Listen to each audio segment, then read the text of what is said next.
Captain Do-Yun stood at the observation deck of Nexus Prime, watching ships from dozens of alien worlds dock at the massive space station. Today would mark humanity's first major diplomatic meeting with the Galactic Coalition.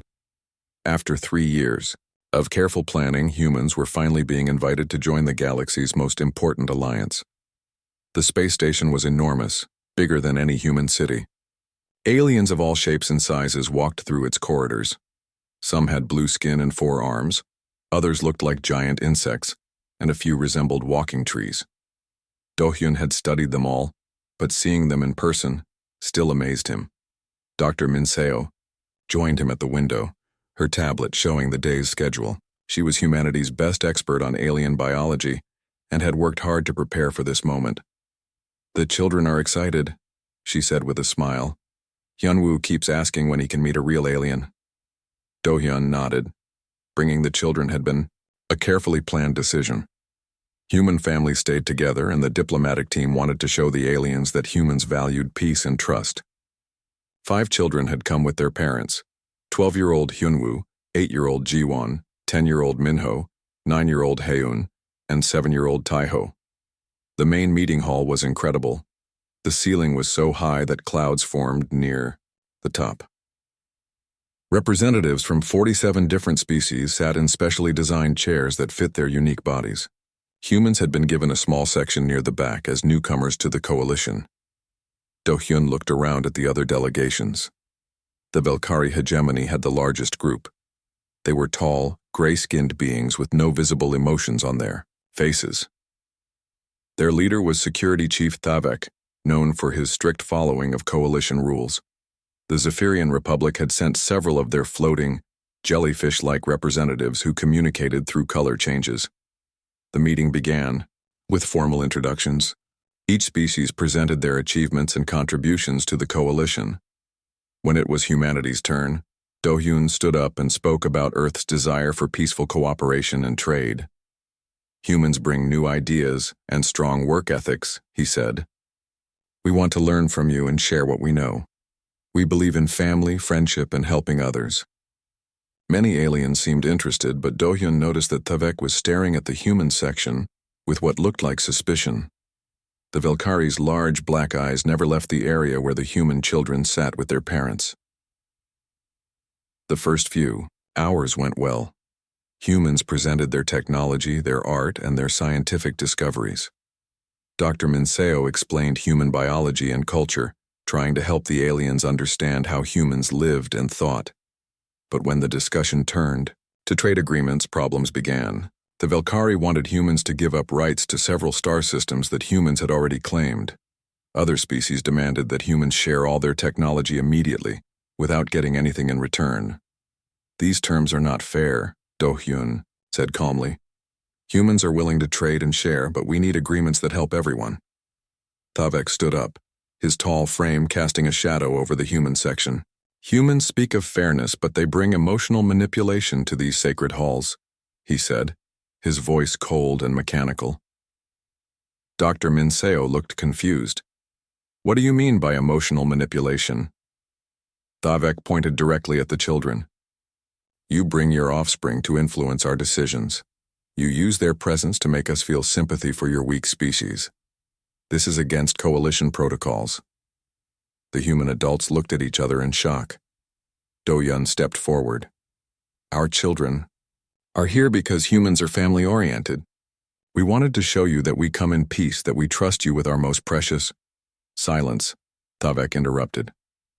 Coalition Regulation 847B clearly states that no species may use emotional manipulation during formal negotiations. The presence of offspring during diplomatic talks is a clear violation. Other aliens began to murmur. Some seemed confused, others nodded in agreement with Thavek. The floating Zephyrians turned bright red, which Dr. Min-seo remembered meant anger or disapproval.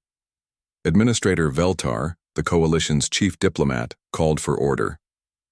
Security Chief Thavek raises a valid concern. These proceedings must remain professional and free from emotional influences. Dr. Min-seo tried to explain. "Please, you don't understand. Human children are not tools for manipulation. They are our family members. We protect them and keep them close because we love them. It's natural for humans to... Your biological programming is irrelevant, Thavik said. The children will be placed in protective custody until these negotiations are complete. This will ensure fair and unbiased discussions. Do-hyun felt his heart stop. Protective custody? You cannot take our children. They have done nothing wrong. They are being used as instruments of manipulation, whether you admit it or not, Thavik replied. He signaled to a group of armed Velkari guards who had been standing near the walls. The children looked scared as the alien guards approached. Hyunwoo stepped protectively in front of little Jiwon while Minho grabbed Haeun's hand. Taiho started to cry and reached for his mother. Please, Dr. Minseo said, her voice shaking. You don't understand what you're doing. Human children need their parents. They need familiar faces and comfort. This will harm them. Veltar looked unmoved. The children will be housed in appropriate facilities and given proper care. They will be returned when negotiations conclude successfully. The human parents tried to reach their children, but more guards appeared. The aliens were larger and stronger than humans, and they wore advanced armor. Resistance was impossible. Don't be afraid, Do-hyun called out to the children as they were led away. We will get you back, I promise. Hyunwoo looked back at the adults, his young face trying to be brave. Take care of yourselves, he called back. We'll be okay. But as the children disappeared through the massive doors of the meeting hall, every human in the room felt something terrible had just begun. The aliens continued their discussions as if nothing had happened, but the humans could barely think about trade agreements or diplomatic protocols. Dr. Minseo sat down heavily, her hands shaking. They don't understand, she whispered. They have no idea what they've just done. Do-hyun looked around the room at the alien faces, all focused on documents and trade routes. None of them seemed to realize that they had just crossed a line that humans would never accept. The diplomatic mission had just become something much more dangerous. Dr. Minseo paced back and forth in the small room the aliens had given to the human delegation. The walls were smooth metal, and there were no windows. She had been trying for 6 hours to make the aliens understand their mistake, but every conversation made things worse. Let me try again, she said to Veltar through the communication screen. The alien administrator looked tired, his blue skin slightly darker than before. Human children are not objects or tools. They are small humans who need special care and protection. The universal translator made her words sound strange when they came out in the alien language. Veltar's response came back equally distorted. You speak of protection, but our scans show these small humans have the same basic biology as adult humans. They are simply smaller versions. Yes, but they think differently, Dr. Minseo explained. Their brains are still growing. They feel fear more strongly than adults. They need comfort from their parents when they are scared. Veltar made a gesture that the translator interpreted as confusion. You describe weakness. Why would your species create offspring that cannot function independently? Dr. Minseo realized the problem. The aliens had never experienced childhood, the way humans did. She pulled up her research files and tried a different approach. Many species care for their young, right? Even in the coalition? Correct. The Zephyrians guard their spawning pools. The Velkari maintain their hatcheries at precise temperatures. The Thornax feed their larvae special nutrients. All species ensure survival of offspring. Then you understand. Dr. Minseo felt hope. Humans care for their young by staying close. To them by comforting them by... Negative, Veltar interrupted. Those are biological functions. Temperature control, nutrition, physical protection. You describe emotional attachment, which serves no survival purpose. The conversation was going in circles. Dr. Minseo tried to explain love, but the translator turned it into resource allocation, programming. She described how human parents would die to protect their children, but the aliens heard genetic preservation instinct causing irrational behavior. Meanwhile, in the detention facility 3 levels below, The human children were discovering just how different alien care could be. The room they had been placed in was designed for holding cargo, not living beings. The walls were gray metal, and the only furniture was 5 metal platforms that were supposed to be beds. Hyunwoo had taken charge as the oldest. He helped the younger children arrange their thin blankets and tried to make the cold room feel less frightening. "It's like camping," he told them, though his voice shook a little. "Remember when we went camping on Luna? This is just indoor camping." Ji-won sat close to him, her small hand holding his sleeve.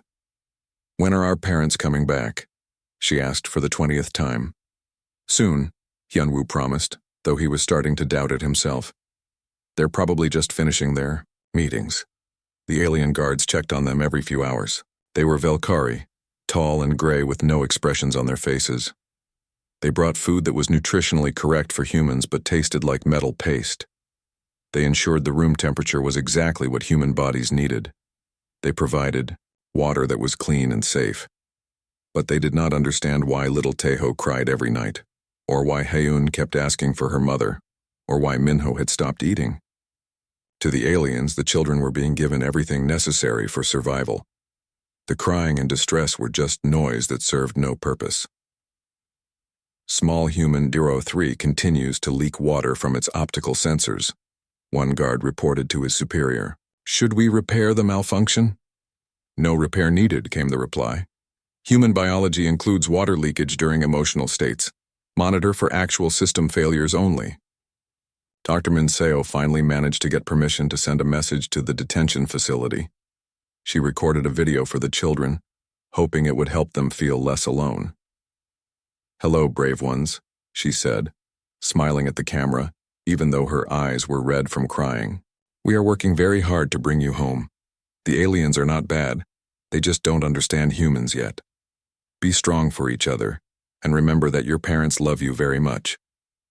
When the message was delivered to the children, they gathered around the small screen and watched it 5 times, but it made them miss their families even more. Back in the diplomatic section, Captain Do-hyun was making no progress either. Every time he demanded the return of the children, the aliens became more convinced that humans were unstable and emotional. "Your behavior proves our point," Thavek told him during one heated discussion. "You cannot think clearly about important matters because you are focused on biological programming.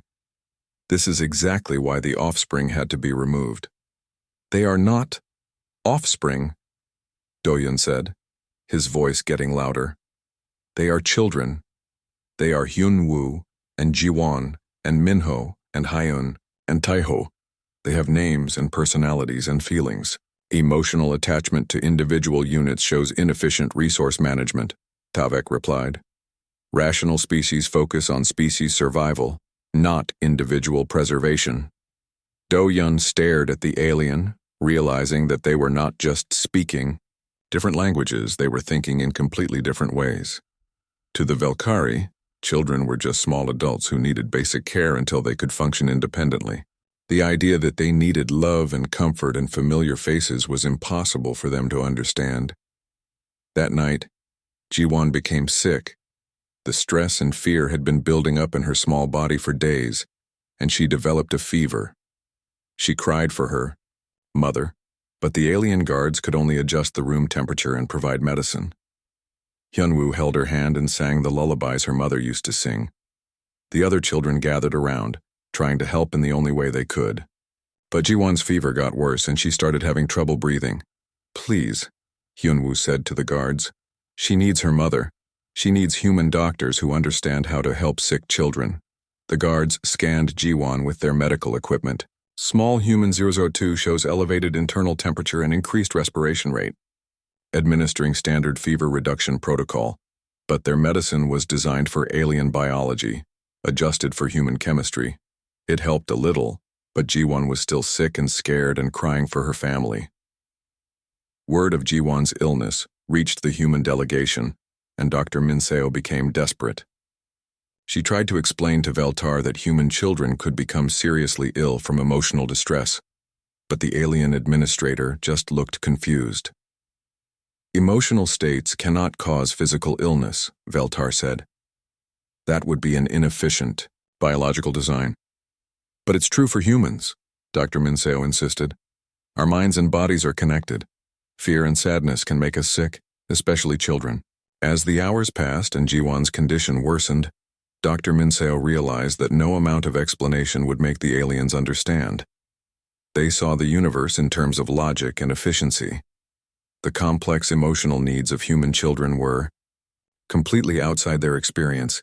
The diplomatic talks had stopped completely. The humans could think of nothing except getting their children back, but the aliens saw this as proof that humans were too emotional to be trusted with important decisions. And somewhere in the vast space around Nexus Prime, the first human ships were beginning to receive emergency signals from Earth. The news was spreading through human space like wildfire. Alien authorities had imprisoned human children. The galaxy was about to learn something about humans that no amount of diplomatic discussion could have taught them. Admiral Sunho was reviewing mining reports in his office on the battleship Seoul when the emergency message arrived. The communication officer's face was pale as she delivered the news that would change everything. Sir, we've received a priority alert from Nexus Prime. The aliens they've taken human children into custody during the diplomatic talks. Sunho dropped his tablet. Repeat that. 5 human children, including your grandson Hyunwoo, have been detained by coalition security forces. Captain Do-yun reports that diplomatic efforts have failed. For 30 years, Admiral Sunho had been known for his calm control. He had faced alien fleets, survived 3 wars, and negotiated peace treaties without losing his temper. But now hearing that his 12-year-old grandson was being held prisoner by aliens, something cold and dangerous settled in his chest. Signal the fleet, he said quietly. All ships, emergency status, set course for Nexus Prime. Sir, should I contact Earth Command for orders? No, Sunho replied, his voice becoming harder. Signal all human vessels in this sector, military, civilian, merchant ships, everyone. Tell them what has happened. The message spread through human space faster than anyone expected. On the mining station Kepler 442, Min-jae was loading ore containers when he received the alert. He read it twice, then immediately abandoned his profitable operation. They took kids? He said to his partner Kyung-ho. Human kids? That's what it says.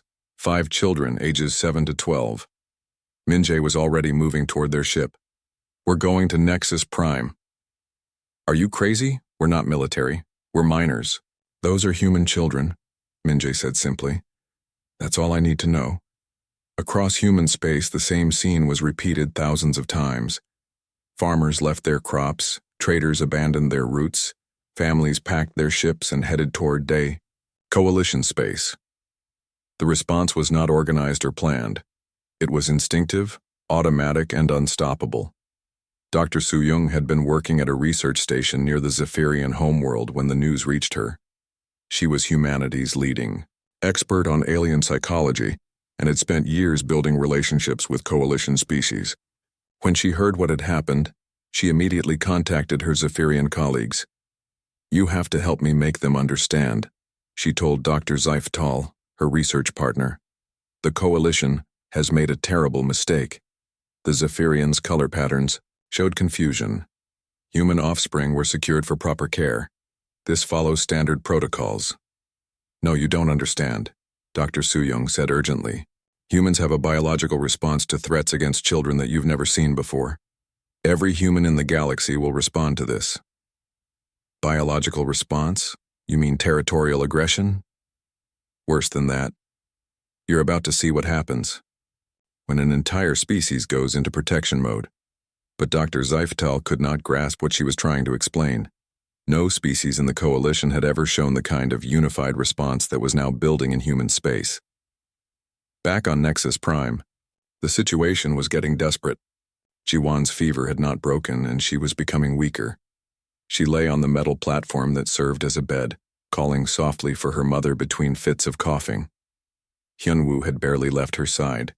He used his own blanket to keep her warm and tried to get her to drink water. The other children gathered around them, scared and confused.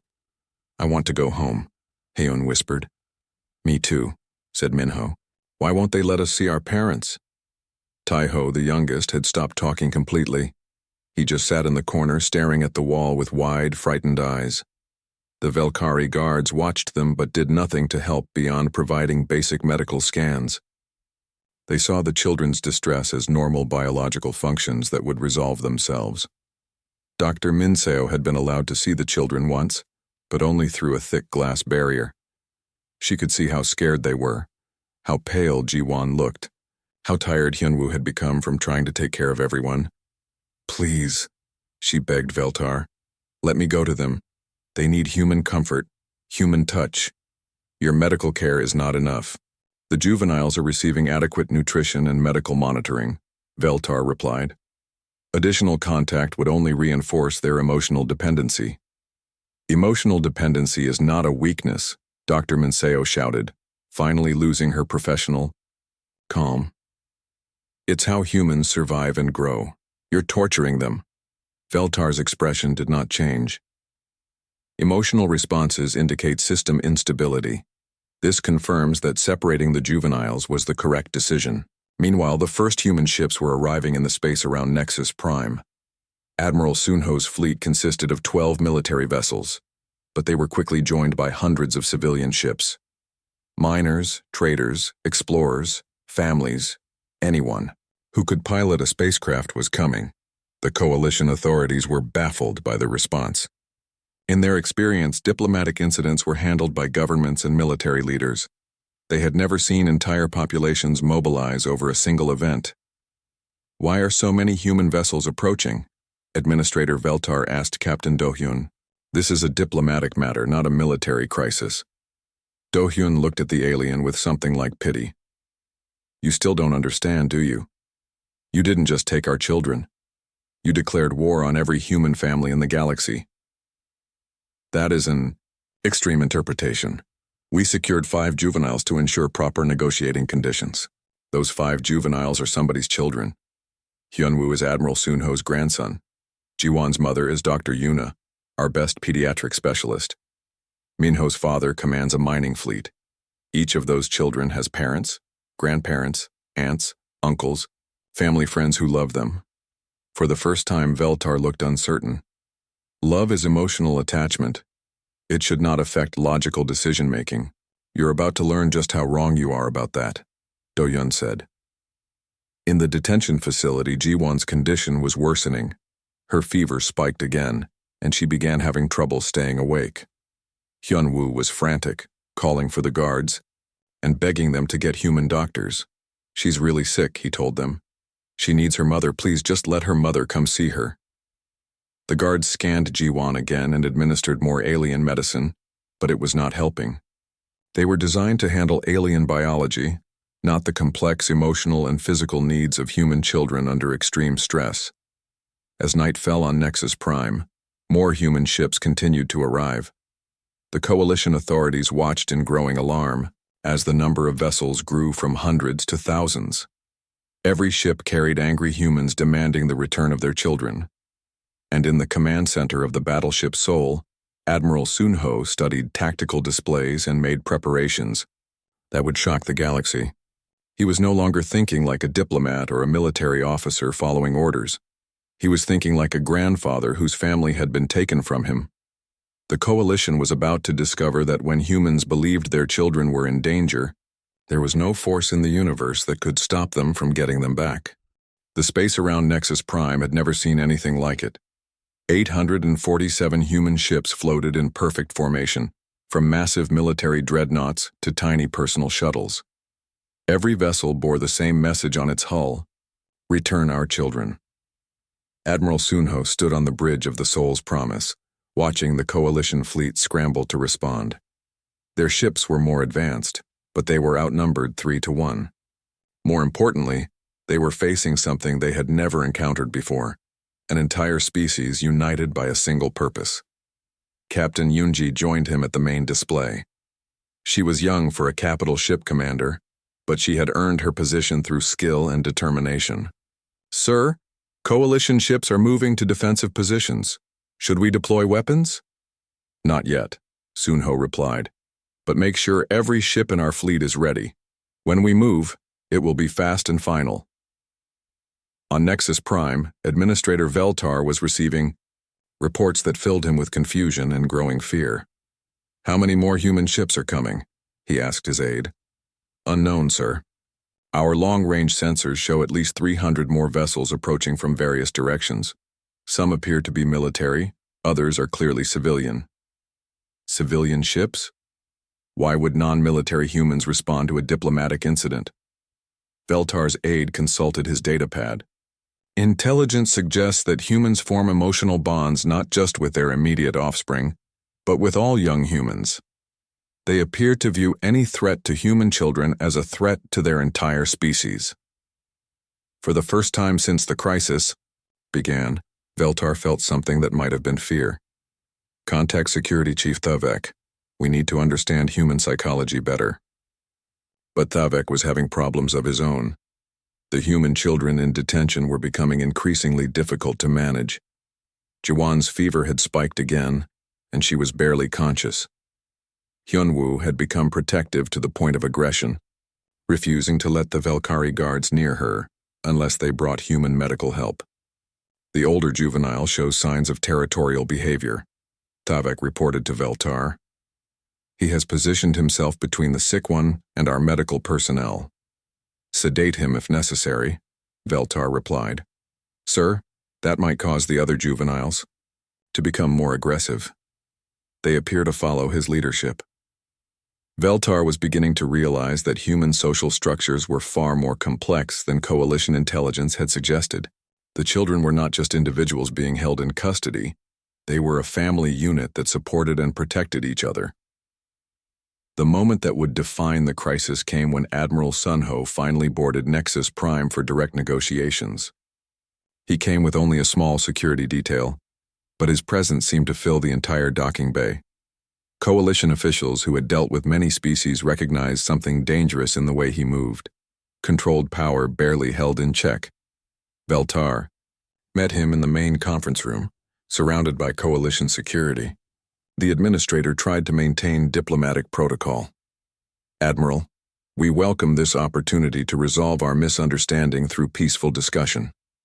Sunho looked around the room at the alien faces, his expression cold and hard. "Show me surveillance footage of the children. Now." "That is not part of standard diplomatic white. Show me the footage," Sunho repeated, his voice quiet but carrying absolute authority. "Or this conversation ends and my fleet begins bombardment in 1 hour." Veltar realized that this was not a negotiation anymore. He activated the room's main display, showing live feeds from the detention facility. What Sunho saw made his legendary composure finally crack. 5 human children in a cold metal room that looked more like a prison cell than protective custody. Little Jiwan lying motionless on a metal platform, while his grandson Hyunwoo tried desperately to care for her. The other children huddled together, scared and confused. The Admiral's hands clenched into fists. When he spoke, his voice was deadly quiet. "You imprisoned human children? Do you understand what you've done? We secured the juveniles to prevent emotional manipulation during diplomatic talks," Veltar explained, but his confidence was fading. "They are receiving adequate care."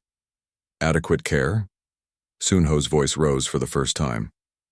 "That little girl is dying from stress and fear while my grandson tries to be her doctor because you won't let her mother see her. You call that adequate care?" Thavek stepped forward. "The juveniles' emotional states are irrelevant to their physical welfare. They are being provided with proper nutrition and medical monitoring." Sunho turned to look at the Velkari security chief, and everyone in the room felt the temperature seem to drop. "Emotional states are irrelevant?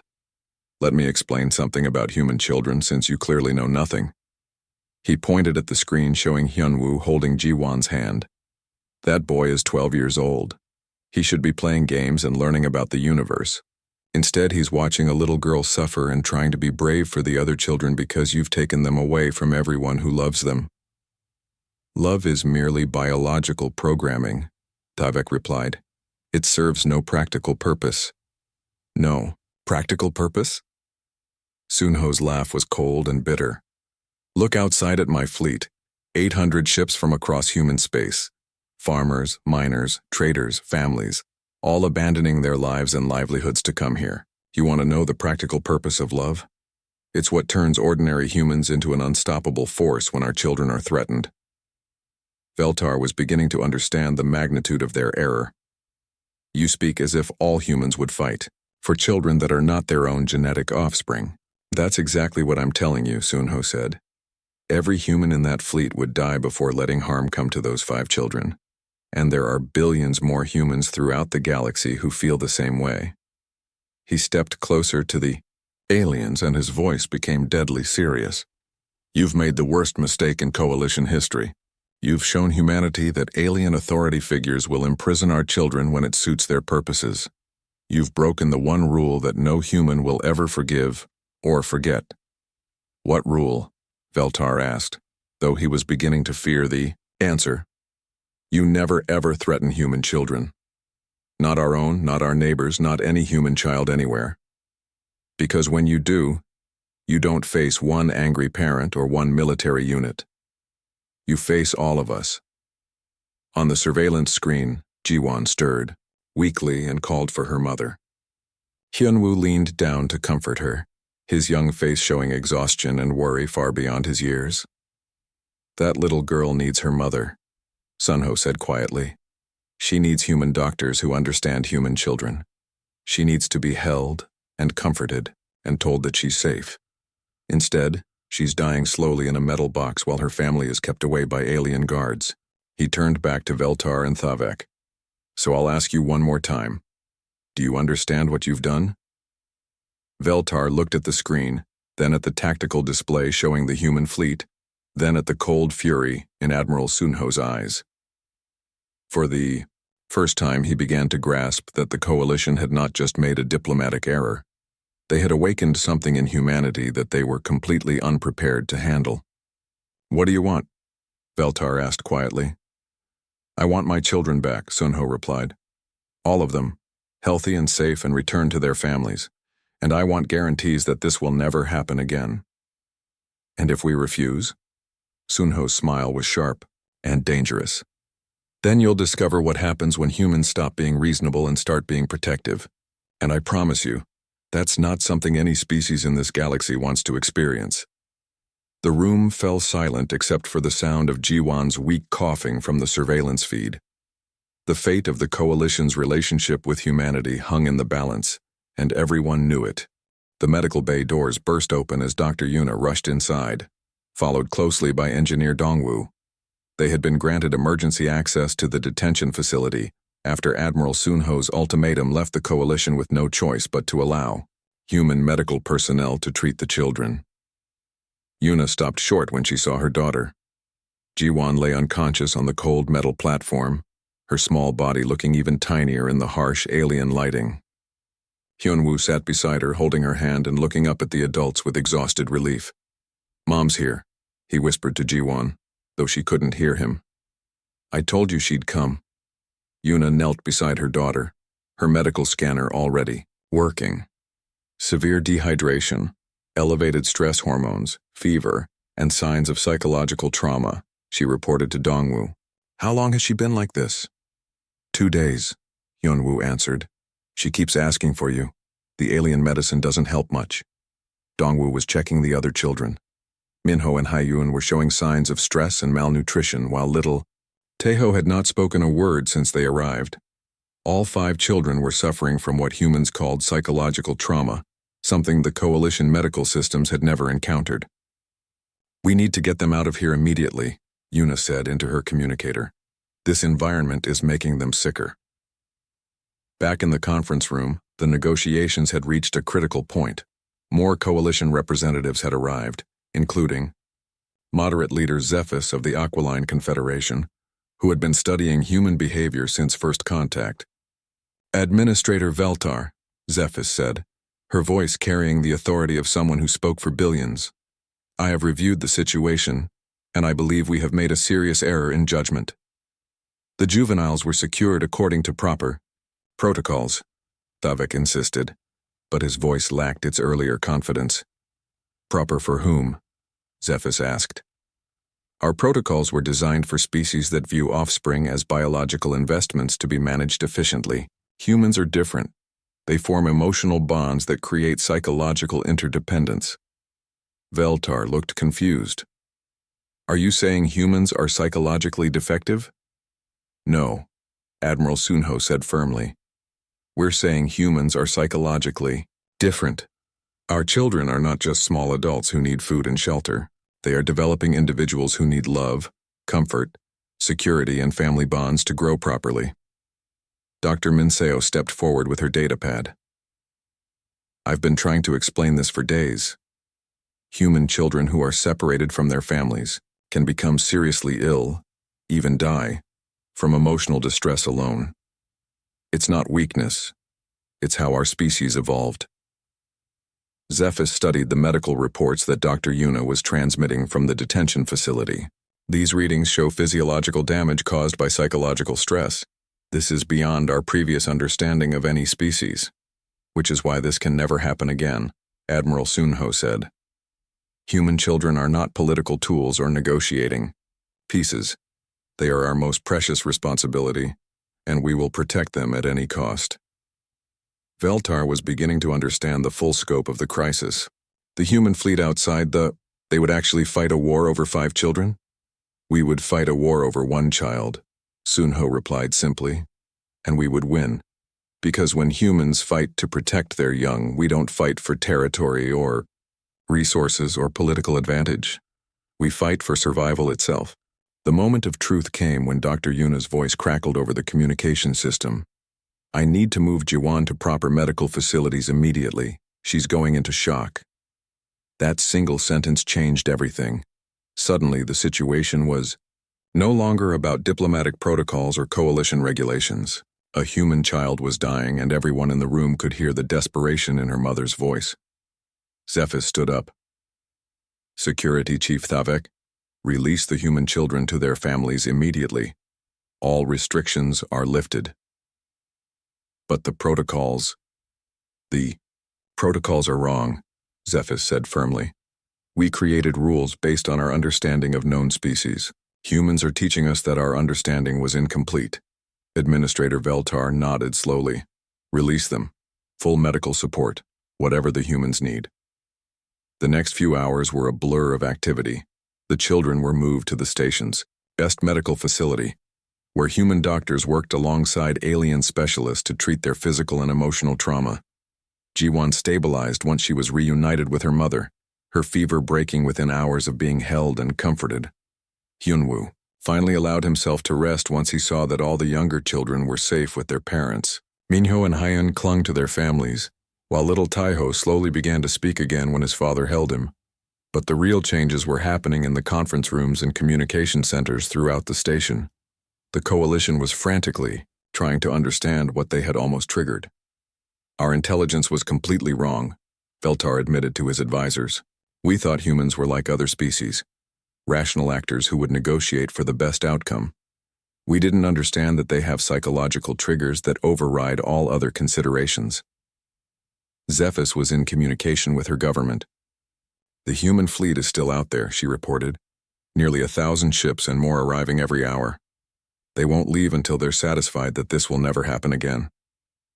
Dr. Minseo found herself suddenly in demand as coalition species wanted to understand human psychology.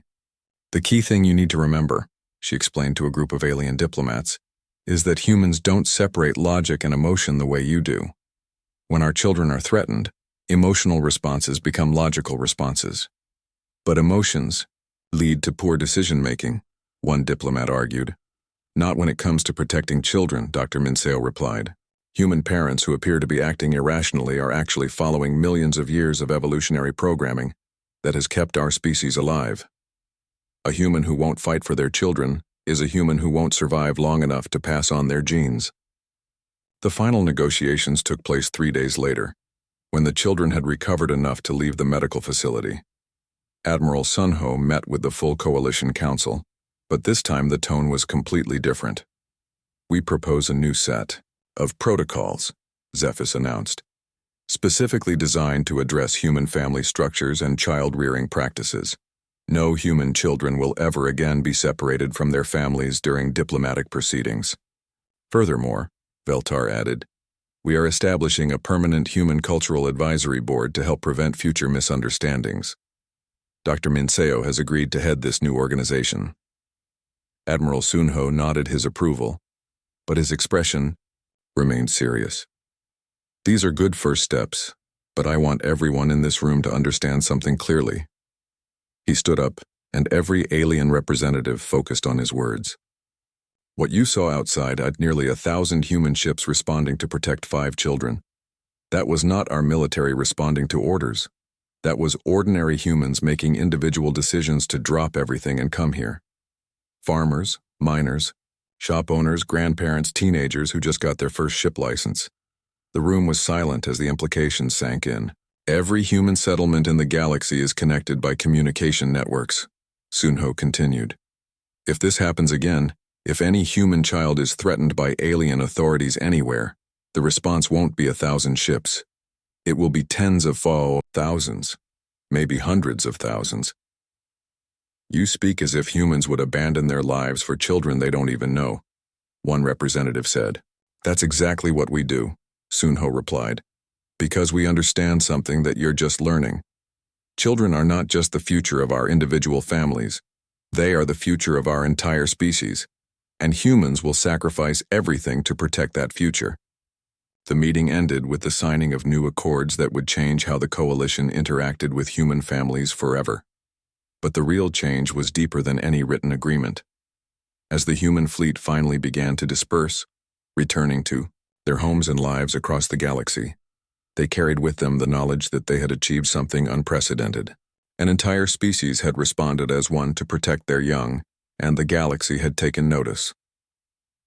Dr. Minseo established her new academy on Nexus Prime, where alien diplomats came to learn about human psychology and culture. Captain Do-hyun became humanity's permanent ambassador with unprecedented authority to protect human interests. And in the years that followed, as humans spread throughout the galaxy and established new colonies and trading relationships, every alien species remembered the lesson of Nexus Prime, the lesson that said, humans can be reasonable partners, generous friends and valuable allies, but never ever threaten their children, because when that happens, humanity becomes something that no force in the universe can stand against, a species united in the absolute certainty that some things are worth any sacrifice to protect.